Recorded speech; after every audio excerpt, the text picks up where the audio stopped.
Enzo Recto, kalaban ang katiwalian at kasinungalingan, kakampi sa katotohanan at kabutihan. Pasaway na itong si Cayetano. Hindi na pwede dito yung bait-bait yan. Hindi na pwede dito yung ano ka pa. Kumbaga grabe pa ang pagkonsidera.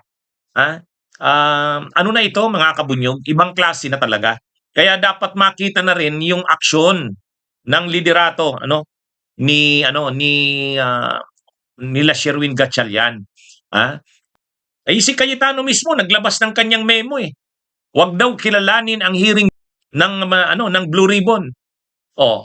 Kumbaga ganun siya kalantaran, garapalan na talagang pinapanawagan niya na huwag kilalanin ang bagong liderato ngayon nila Sherwin Gatchalian. At kahit yung Blue Ribbon Committee na binuo nila Sherwin Gatchalian, ang sinasabi ni Cayetano, naglabas siya ng memo niya. Ha? Sinasabihan niya yung mga inimbitahan na wag daw umattend diyan sa hearing na yung pinatawag ni Erwin Tulfo. Kasi ano daw yan, hindi daw yan totoong Blue Ribbon. Ang totoong Blue Ribbon daw ay yung sa kapatid niya, kay Pia Cayetano. Kumbaga talagang lantaran talaga na itong si Alan Peter Cayetano ay talagang dinidefy mga kabunyog.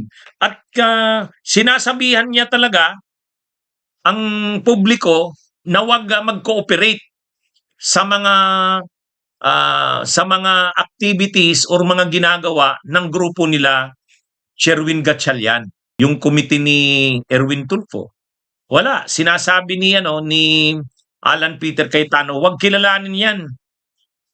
Kaya mga kabunyog,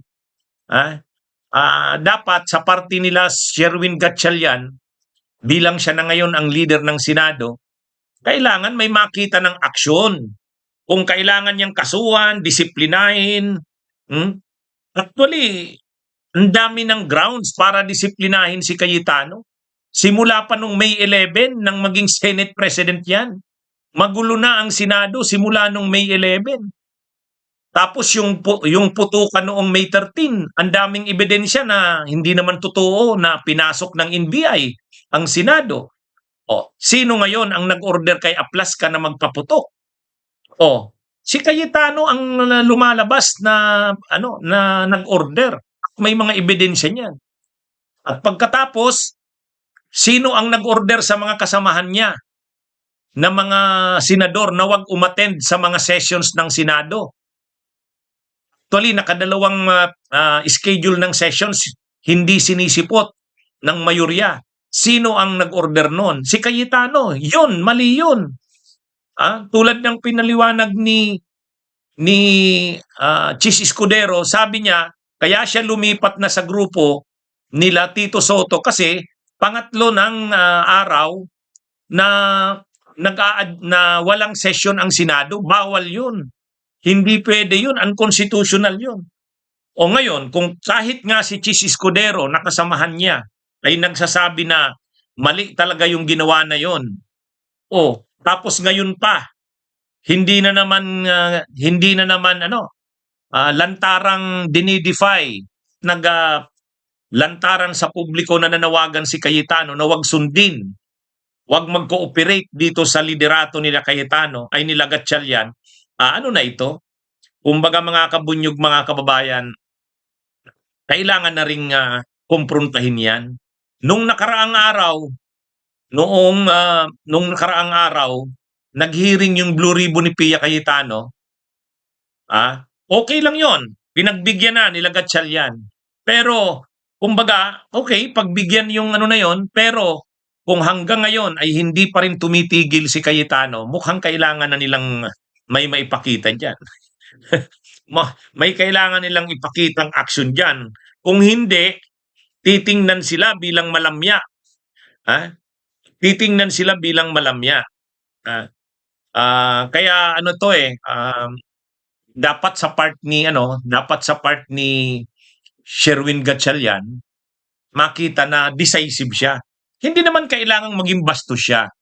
Actually, yung ginawa ni Erwin Tulfo na sabi ni Erwin Tulfo, sige, magpatawag kayo ng Blue Ribbon Committee hearing nyo uli. Kikwilyuhan ko kayo. Kakalad ka rin ko kayo. Yun naman, hindi naman tama yun. Medyo, medyo naman talaga mali din yung mga lingwahe ni Erwin Tulfo.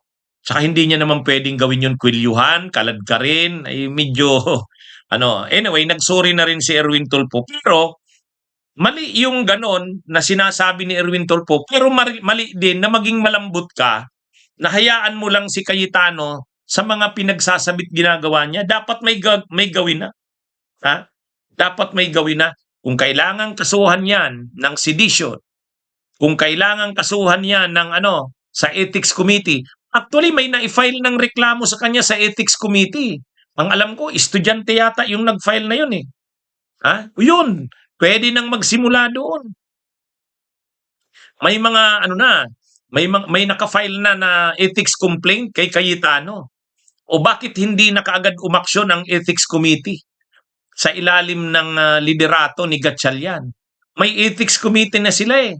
So action na nila yan. Ano na yan eh. Nawawala na ang respeto ng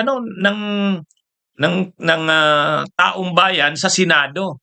Ngayon sana na may bagong liderato, nababalik na sana ang tiwala ng taong bayan. Kaya lang binabastos ni Cayetano eh. Binabastos ni Cayetano. So kailangan magkita na rin ng ng pangil. Magpakita na rin ng pangil ang bagong liderato ng Senado. Anong pwedeng gawin sa kanya? Maraming nakapending na mga kaso kay Cayetano eh. May obstruction of justice. Pwede na siyang kasuhan ng sedition. At yung Ethics Committee, mayroong naka-file ng complaint sa kanya sa Ethics Committee. Pagalawin na yun. Pagalawin na yun, mga kabunyog, mga kababayan. Unethical na yung ginagawa niya. Tama pa ba yan? Tama pa ba yung mga ginagawa niya na yan? Ano na yan? Kumbaga, tama yung sabi ni Ronald Llamas sa talakayan namin kagabi sa Dos Amigos. Ang ginagawa na ni Cayetano, wala na siyang pakialam kung masunog ang Senado. Para kasi siyang yung kaharian, hindi naman kanya na eh. Hindi na kanya yung kaharian. Di sunugin na lang yan. Parang ganun eh. Ganun ang ginagawa ni Cayetano ngayon. Kaya sa part ni Gatchalian, para makuha nila ang respeto ng taong bayan, magpakita na sila ng decisiveness. Actually, yung sinabi ni Tulfo, nakikwilyuhan niya, kakalad ka rin niya yan, sila Cayetano kapag nagpilit magpatawag ng sarili nilang Blue Ribbon Committee hearing uli. Yung mensahe, okay, na kailangan maging decisive, kaya lang, hindi niya naman pwedeng kwilyuhan yan, kalad ka rin, ano naman yun, gagamit na siya niya ng dahas laban kila Cayetano. Hindi kailangan ganon. Kasuhan na. Para talagang maipakita na hindi pwede ang ginagawa niya na yan. Dapat na yan, makita na yan ng taong bayan kasi grabe na. Hindi na tama.